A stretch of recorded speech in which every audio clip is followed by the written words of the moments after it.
하나님의 크신 사랑과 은총이 여러분의 삶에 함께 하시기를 빕니다. 오늘은 안식년이라는 제목으로 함께 하나님의 말씀을 나누겠습니다. 오늘 본문 말씀에는 안식년에 지켜야 할 내용들이 기록되어 있습니다. 안식일은 6일 동안 일하고 7일째 되는 날에 일하지 않고 쉬는 것입니다. 그리고 안식년은 6년 동안 열심히 일하고 7년째에는 땅을 묵혀두는 것입니다. 즉 1년 동안 땅을 쉬게 하는 것입니다. 이 안식일과 안식년의 배경에는 일주일이라는 세계관이 존재합니다. 그리고 이 일주일이라는 개념을 처음으로 사용한 사람들은 고대 수메르인들입니다. 오늘날 티그리스강과 유프라테스강 하류 지역에 발원한 고대 수메르 문명은 인류 최초의 문명으로 알려져 있으며 오늘날 현대인에게도 많은 유산을 남겨주었습니다. 그 대표적인 것이 바로 일주일이라는 개념입니다. 오늘날 이 고대 수메르 문명은 오늘날 지리적으로 이라크 지역과 거의 동일하게 겹치거든요. 그러니까 아브라함의 고향 갈대아 우르, 그다음에 고대 수메르 문명이 오늘날 이라크 지역에서 발원했습니다. 고대 수메르 문명에는 천문학이 매우 발달했습니다. 그들은 하늘에 7개의 천체를 발견했고 각각 이름을 붙여주었습니다. 태양, 달, 화성, 수성, 목성, 금성, 그리고 토성입니다. 이렇게 7개의 행성, 7개의 천체에 각각 자신들의 신들의 이름을 붙여주었습니다. 하늘에 천체를 발견해보니 숫자가 7개예요. 그런데 수메르인들이 섬기던 신이 7명입니다. 그 수메르인들이 섬기던 그 7신들에게 그 천체에 7신들의 이름을 붙여서 그 천체를 불렀어요. 그리고 이 7신들의 이름이 오늘날 일주일, 각 요일의 이름이 되었습니다. 그리고 수메르 문명의 일주일 시스템은 고대 바벨론과 아시리아 그리고 이스라엘과 이집트 전역으로 전파되었습니다. 그리고 또 로마 제국의 율리우스 카이사르에 의해서 일주일과 1년이라는 시간 개념이 로마 제국에서 사용되기 시작했고 중세를 거치며 온 유럽이 이 일주일 시스템을 사용하게 되었습니다. 그리고 근대에 이르러서는 전 세계가 공통적으로 이 일주일 그 다음에 365일을 기준으로 하는 1년 시스템을 똑같이 사용하게 되었습니다. 10절과 11절 말씀을 제가 다시 한번 읽겠습니다. 너희는 6해 동안은 밭에 씨를 뿌려서 그 소출을 거두어 들이고 7째 해에는 땅을 놀리고 묵혀서 거기서 자라는 것은 무엇이나 가난한 사람들이 먹게 하고 그렇게 하고도 남은 것은 들짐승이 먹게 해야 한다. 너희의 포도밭과 올리브 밭도 그렇게 해야 한다. 하나님은 이스라엘 백성들에게 이렇게 명령하십니다. 너희는 6날 동안 열심히 일하고 7째 되는 날은 안식일이니 쉬어야 한다. 그리고 이로 인해 6일 일하고 하루 쉬는 생활 패턴, 일주일 시스템이 생겨났고 우리는 이것을 안식일 제도라고 부릅니다. 요즘은 주 5일제가 보편화되어 있고 4.5일제, 주 4일제 논의가 진행되고 있기도 합니다. 일부 직종에서는 4일제가 지금도 시행되고 있기도 합니다. 하지만 안식일 제도가 생겨난 고대 근동 세계에서 일반 백성들의 삶을 한번 생각해 보십시오. 고대 세계에서 힘없는 백성들에게 안식일은 없었습니다. 그들에게 안식이라는 말은 어울리지도 않았습니다. 어쩌다 신들을 위한 축제 날이 되면 며칠 동안 노동을 멈출 수는 있었습니다. 하지만 이마저도 축제 준비를 위한 가중한 노동을 해야만 했습니다. 따라서 고대인들은 쉬고 싶어도 쉴 수 없었습니다. 그들에게 안식은 사치스러운 말이었습니다. 아프고 병이 들어도 마음대로 쉴 수 없었습니다. 하지만 왕과 귀족과 권력자들은 언제든지 쉴 수 있었습니다. 그들에게는 사실 안식이라는 제도가 따로 필요하지 않을 정도였습니다. 하지만 쉬고 싶어도 쉴 수 없고 아프고 병들어도 노동에서 벗어날 수 없는 힘없는 백성들을 위해서 또 그들의 인간으로서의 존엄성을 지켜주기 위해서 일주일에 하루는 무조건 쉬어야 합니다. 이것이 바로 안식일 제도의 의미입니다. 힘없는 백성들에게 쉼을 주기 위한 안식일 제도는 우리가 충분히 이해할 수 있고 공감할 수 있습니다.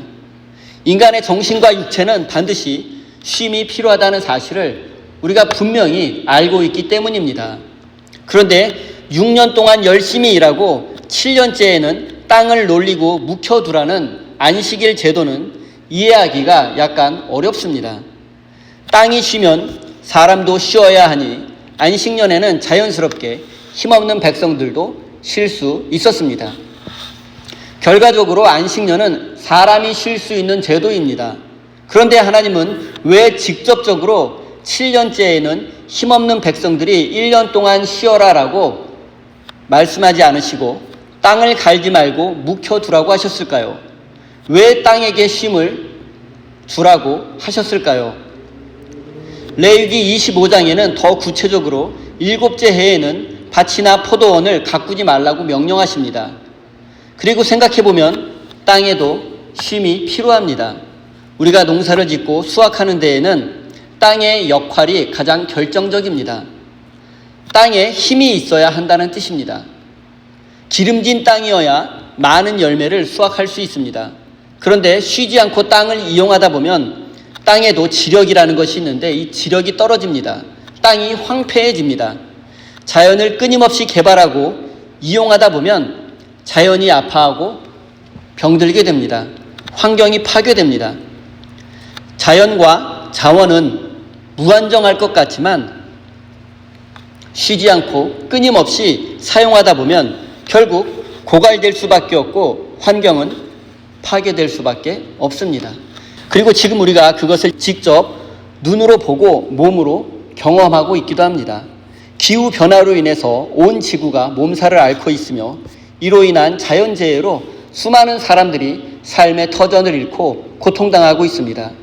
그리고 이 고통은 힘없고 가난한 사회적 약자들에게 더욱 가혹하다고 합니다. 현대 문명은 자연을 이용함으로써 얻어지는 자원 위에 세워졌습니다. 따라서 인간이 땅을 1년 동안 이용하지 않는다면, 안식년 제도를 문자 그대로 지킨다면 어쩌면 인류의 문명은 그대로 무너질 수도 있습니다. 하지만 동시에 우리는 기후변화로 인한 환경 파괴로부터 인류를 지켜야 합니다. 이것이 그 어느 때보다 우리에게 지혜가 필요한 이유입니다. 현대인들은 토지를 놀리고 땅을 비워두는 것을 낭비라고 생각합니다. 그래서 쉬지 않고 땅을 이용해서 수확을 거두려고 합니다. 땅뿐만이 아니라 시간과 재능을 사용하지 않고 그리고 할 수 있는데 하지 않는 것을 낭비라고 생각합니다. 더 일해서 더 많이 벌 수 있는데 쉬기 위해서 일하지 않는 거 낭비라고 생각합니다. 그래서 현대 사회는 너무나 바쁘고 경쟁이 너무나 심한 세상이 되었습니다. 개구리가 도약하기 위해서 움츠리는 것을 이해하지 못하는 세상이 되었고, 곰이 겨울잠을 자는 것을 용납하지 않는 세상이 되었습니다. 항상 일해라, 쉬지 말고 일해라, 열심히 일해라. 그래야 남들보다 조금이라도 더 잘 살 수 있는 세상이 되었습니다. 그런데 땅에도 한계가 있듯이 인간의 정신과 육체에도 한계가 있습니다. 항상 일하면, 너무 바쁘면 삶의 의미를 잃어버리기 쉽습니다. 쉬지 않고 일하면 아프고 병이 납니다. 열심히 일해도 안 되는 일을 만나면 포기하고 절망하고 남 탓하게 됩니다. 그 결과 현대인들은 무엇인가 중독되어 있거나 모두 강박 속에서 살아가고 있습니다. 사랑하는 성도 여러분, 우리는 일주일에 하루는 쉬어야 하고 이 세상 만물도 쉬어야 하고 인간과 자연과 모든 세상에는 쉼이 필요합니다. 물론 살다 보면 쉼 없이 일해야 할 때도 있고 또 그런 순간이 오기도 마련입니다. 또 세상에 안식년을 문자 그대로 지키며 살 수 있는 사람이 어디 있겠습니까? 하지만 하나님께서 우리에게 안식일과 안식년을 지키라고 명령하신 그 의미와 의도는 우리가 반드시 지켜야만 합니다. 세상 모든 사람에게 쉼이 필요합니다. 나에게 쉼이 필요한 것만큼 나의 이웃에게도 쉼이 필요합니다. 그리고 과도한 자연 개발은 결국 감당할 수 없는 환경 위기를 초래할 수밖에 없습니다. 이제 이스라엘의 역사 속에서 이스라엘 백성들이 안식년을 얼마나 잘 지켰는지 한번 알아보겠습니다. 결론적으로 말씀드리면 이스라엘의 역사 속에서 실제로 안식년이 지켜졌다는 기록은 없습니다. 그리고 성서학자들의 대부분 의견은 안식년은 실제로 이스라엘의 역사 속에서 지켜지지 않았다입니다. 그리고 지켜졌다 하더라도 이스라엘의 몇몇 지역에서 짧은 기간 동안 아주 제한적으로 지켜졌을 것이라고 말합니다. 그러니까 실제로 이스라엘은 안식년을 지키지 않았습니다. 또 역대하 36장의 기록에 의하면 이스라엘이 바벨론에 멸망당하고 70년 동안 포로 생활을 하게 된 것이 안식년을 지키지 않은 것에 대한 하나님의 징계라고 말하기도 합니다. 고대 사회에는 비료가 없었고 농기계도 없었고 오늘날의 기준으로 볼 때 생산성이 매우 낮았습니다. 그리고 오로지 인간의 노동에만 의지해서 농사를 지을 수밖에 없었습니다. 그런데 이런 상황에서 1년 동안 농사를 짓지 않는다는 것은 매우 힘든 일이었을 것입니다. 백성들은 당장 먹고 살아야만 하고 왕과 귀족들은 세금을 걷어서 권력을 공고히 해야 합니다. 그런데 한 해의 농사를 쉬게 된다면 모두에게 큰 재앙이 될 수 있습니다. 현실이 이렇기 때문에 역사 속에서 안식년 제도는 지켜지지 않았고 안식년의 정신도 사라지고 말았습니다. 그 결과 힘없는 백성들은 항상 가난하고 착취당하고 권력자들은 그 권력의 노예가 되고 말았습니다. 그래서 세상은 무한경쟁 세상이 되었고 평화와 안식은 요원해졌습니다. 쉼이 없는 세상이 되고 말았습니다. 그래서 하나님은 다시 한번 안식년 제도에 대해서 말씀하셨습니다. 레위기 25장 20절 21절 말씀을 제가 읽겠습니다. 일곱째 해에는 씨를 뿌려도 안 되고 소출을 거두어 들여도 안 된다면 그 해에 우리는 무엇을 먹을까 하고 너희는 물을 것이다. 그러나 여섯째 해에 내가 너희에게 복을 베풀어 새 해 동안 먹을 소출이 그 한 해에 나게 하겠다. 우리들의 생각에는 안식년을 지키게 되면, 즉 1년을 쉬게 되면 당장 무엇을 먹고 사나 하는 두려움에 빠질 수도 있습니다. 그리고 이 두려움이 안식년 계명을 어기게 하고 하나님의 명령을 지키지 않게 만듭니다. 하지만 하나님은 우리의 이런 두려움을 잘 알고 계십니다. 우리가 먹을 것이 없고 입을 것이 없고 누울 곳이 없다면 두려움에 빠지고 고통당하게 된다는 사실을 주님은 누구보다 잘 알고 계십니다. 그래서 하나님은 우리에게 두려워하지 말라고, 염려하지 말라고 말씀하십니다. 하나님은 너희가 안식년을 지키면 그 다음 해에는 3년치를 수확하게 하겠다고 약속해 주셨습니다. 안식년을 지키고 난 그 다음 해에 농사를 지으면 그 다음에 소출은 3년치를 수확할 수 있다는 뜻입니다. 하나님의 명령을 지키는 자에게 고통이 아니라 축복을 주시겠다는 말씀입니다. 결코 굶주리지 않게 해 주시겠다는 하나님의 약속입니다. 그런데 안식년을 지키고 하나님의 명령에 순종하기 위해서는 우리에게 무엇보다 믿음이 필요합니다. 하나님을 향한 신뢰가 있어야 합니다. 우리의 계산대로라면 답이 나오지 않습니다. 하지만 인생은 이성적이고 합리적인 방법으로 해결되지 않을 때가 많습니다. 우리의 생각에 1년 동안 일을 쉬게 되면 당장 어떤 생각이 듭니까? 내년은 어떡하지? 당장 우리 가족은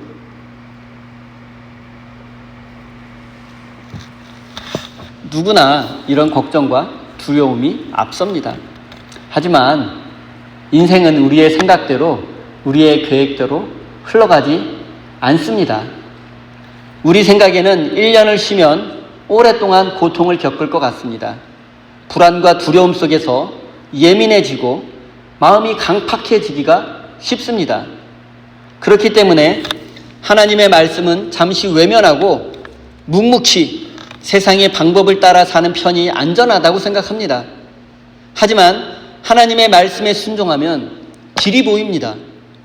우리가 순종하지 않기 때문에 길이 보이지 않는 것입니다. 우리가 하나님의 약속을 믿지 못하기 때문에 불안과 두려움이 우리를 지배하게 되는 것입니다. 하나님은 우리의 생각과 계획을 뛰어넘어 역사하십니다. 우리의 생각은 한계가 있어서 미래를 알 수 없습니다. 그래서 우리에게 필요한 것이 믿음입니다. 하나님의 말씀에 순종하고 안식년을 지키기 위해서 우리에게 믿음이 필요합니다. 보이지 않는 것을 믿어야 하고 아직 오지 않은 미래를 볼 수 있어야 합니다. 그래서 하나님의 사람은 도전하는 사람이고 모험하는 사람입니다. 사랑하는 성도 여러분, 안식년을 지켜서 1년을 쉬게 되면 경제적으로 어려움을 겪게 될 것이라는 두려움이 불순종을 만들어냅니다. 우리의 마음을 더욱더 강팍하게 합니다. 하나님의 말씀에 순종하고 나면 나만 손해볼 것 같고 괜히 고생이 더 심해질 것 같다는 생각이 우리를 엄습해 옵니다. 그래서 우리를 주저앉게 만듭니다. 그러나 불안해하지 마십시오. 두려워하지 마십시오. 하나님의 약속을 믿고 도전하십시오. 모험을 시작하십시오. 이것이 바로 믿음의 길이고 우리가 가야 할 길입니다. 사랑하는 성도 여러분, 하나님은 우리가 안식년을 지키면 3년치의 수확을 약속해 주셨습니다. 이 약속은 오늘 우리에게도 유효합니다. 이 약속을 믿으시고 여러분의 삶의 자리에서 안식년과 안식일의 정신을 실천하는 참된 믿음의 사람이 되시기를 바랍니다. 11절 말씀을 제가 다시 한번 읽겠습니다. 7째 해에는 땅을 놀리고 묵혀서 거기서 자라는 것은 무엇이나 가난한 사람들이 먹게 하고 그렇게 하고도 남은 것은 들짐승이 먹게 해야 한다. 너희의 포도밭과 올리브밭도 그렇게 해야 한다. 이제 안식년의 좀 더 깊은 의미를 살펴보겠습니다. 하나님께서 1년 동안 땅을 쉬게 하신 것은 결국 사람을 위해서입니다. 제가 몇 년 동안 집 뒤에 백야드에 이렇게 작은 텃밭을 가꾸고 깻잎 모종을 심고 가꾸다가 올해는 처음으로 이렇게 깻잎을 심지 않았어요. 그런데 심지 않아도 자연적으로 깻잎이 자라더라고요.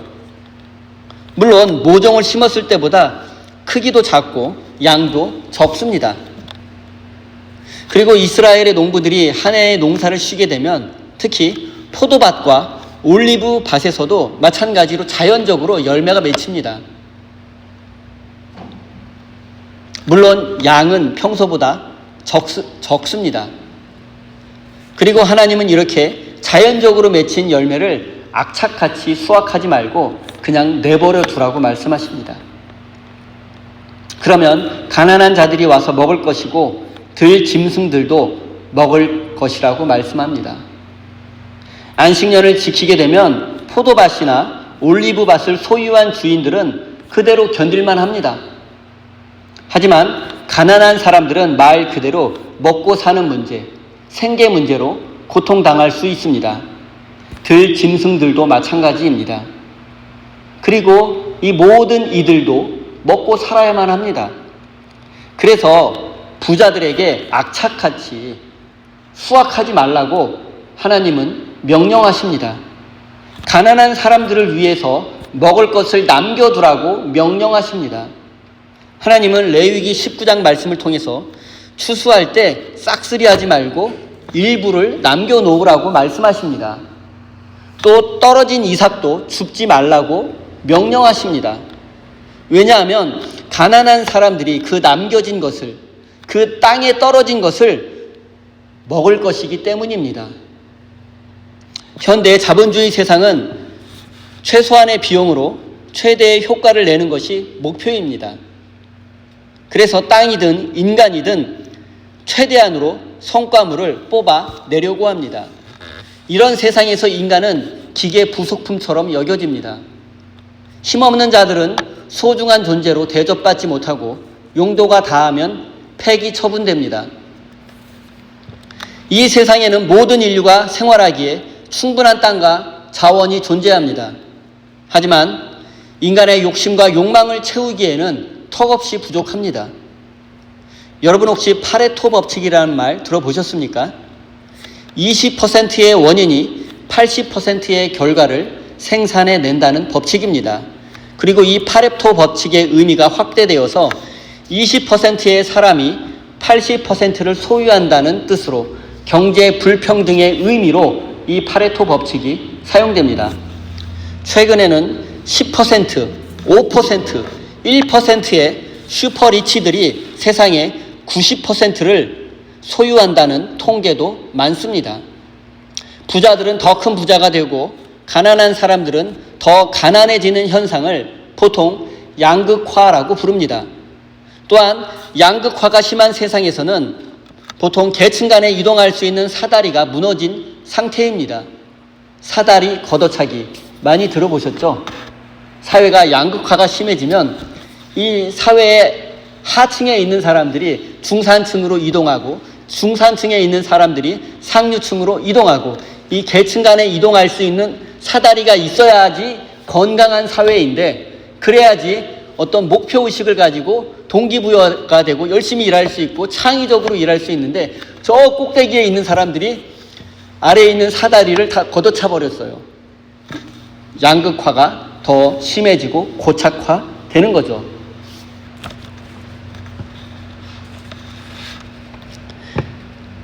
양극화가 심해질수록 고통받는 사람은 늘어나게 될 수밖에 없습니다. 그리고 이런 세상은 불안한 세상일 수밖에 없고, 심해지면 폭동과 혁명이 일어날지도 모릅니다.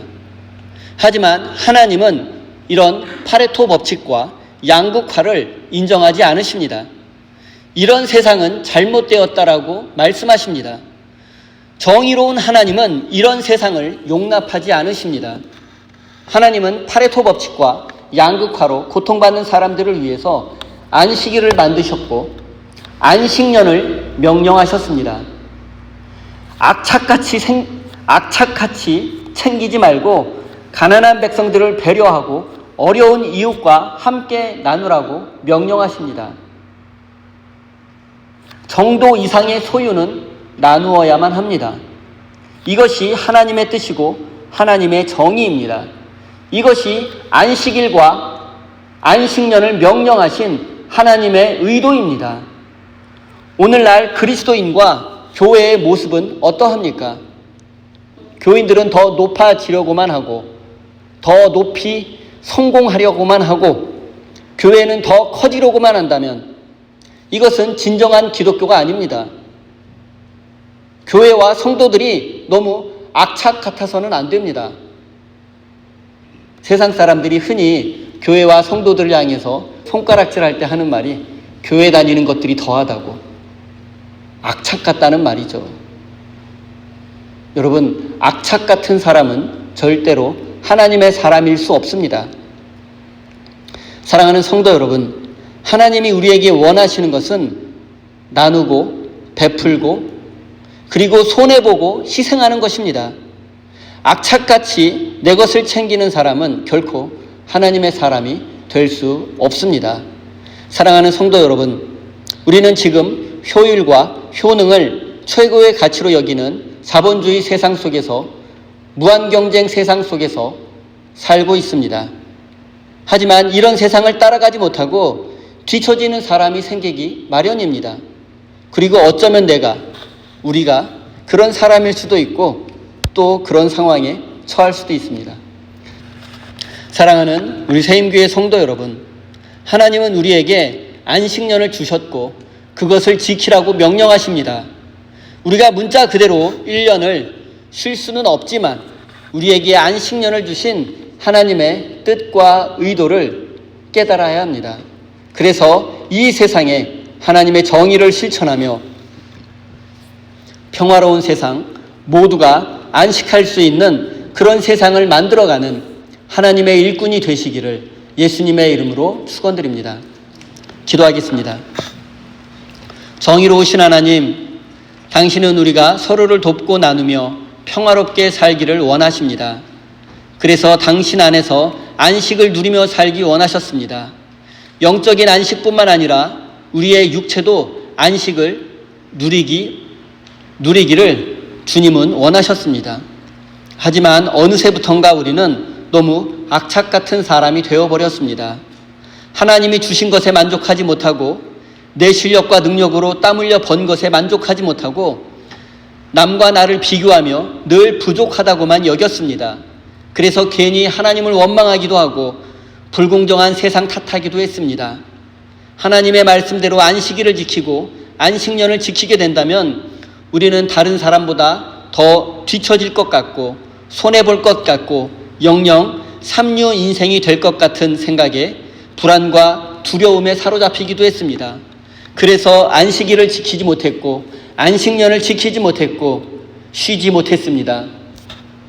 하나님, 우리가 안식년을 지킬 때에 하나님을 신뢰하며 쉬며 안식을 누릴 때에 손해보고 뒤처지는 것이 아니라 3년치 수확을 약속해 주셨다는 이 사실을 믿을 수 있도록 은혜 내려 주십시오. 하나님, 우리에게 하나님을 향한 신뢰와 믿음을 주십시오.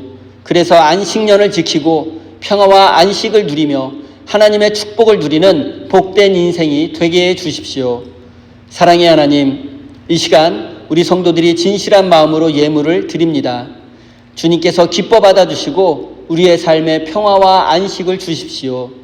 우리 안에 있는 불안과 두려움, 남과 비교하는 마음과 열등감, 우월감, 이런 모든 마음이 우리 삶의 평화를 파괴하고 안식을 하지 못하게 함을 깨닫게 하여 주시고 이런 악한 마음들을 물리쳐 주십시오.